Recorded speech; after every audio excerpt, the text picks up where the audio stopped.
One beautiful day, after several attempts to find a comfortable position on my bed, I finally succeeded. But my dear friend, whom the Lord has so graciously blessed me with, decided to interrupt this luxury with a call. Now, if my phone was under the blanket we made, that would have been blissful. But my dear phone, unfortunately, matched with the Israelites from Egypt to Canaan, which so happened to be the drawer beside me. Anyway, long story short, as a good person that I am, I picked up the call.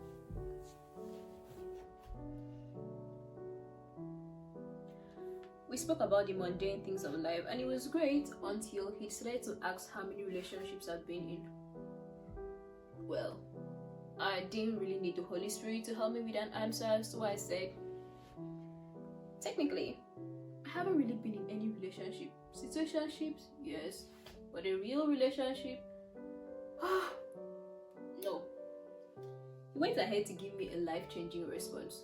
I mean, if you've been in 5 situationships, then you've been in 5 relationships and your heart has been hurt 5 times. In an attempt to recover from this life-changing response, I realized 2 things. 1, the same energy and emotions I put in a situationship is exactly the same I would put in a real relationship. 2, the heart doesn't know the difference between a situationship and a relationship, so the emotions wouldn't be any less real. God knew all these names for relationship would arise, so he went ahead of us to write in Proverbs 4 verse 23, guard your heart with all diligence, for from it flows springs of life. So in order for me to avoid stories that touch from flowing from the heart meant for spring of life, I'll be sharing different ways I would be guarding my heart from henceforth. I'll be more intentional about my holy grails. Now, there are things in a relationship you should compromise on. There are also things you shouldn't, because these are your core ethics and those are the things that I call holy grails. I have decided that my holy grails will no longer be a subject for debate. It's either you meet the 2 of them or you meet the 2 of them. If it's only one that you can meet, another do. Sorry, because I have decided that springs of living water will flow from my heart, no longer tears of heartbreak from my eyes. Number 2, it's easy for me to get infatuated by your work life and your work ethics, so I translate this love for your job into love for you. It's basically always a thing of, this is how I want to be, so I love a version of you I hope to see in myself someday, which is bad because eventually I don't find it interesting. So I'll ask myself, do I love you or I love your job? Can we have a normal conversation and I don't find your ideas boring? I graduated myself from dating into courting, so it will no longer be 2 people who wants to see where this goes, but 2 intentional people with a date. Now, by that I mean, from the get-go, we are deciding that in a span of 1 to 3 years, we are getting married. This 1 to 3 years is not for vibes. We are getting to know each other intentionally. We are getting our finances sorted out. We are deciding if we'll be staying in our apartment or building a house. If we are building a house immediately, we are looking for a location that favors both our workplaces.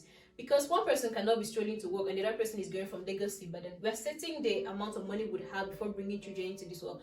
Because clearly, they did not born both of us well to bring children into this world to suffer. We are asking questions about our education. Is anybody going to do masters? Are you doing your masters before we get married? Are you doing your masters before we have children?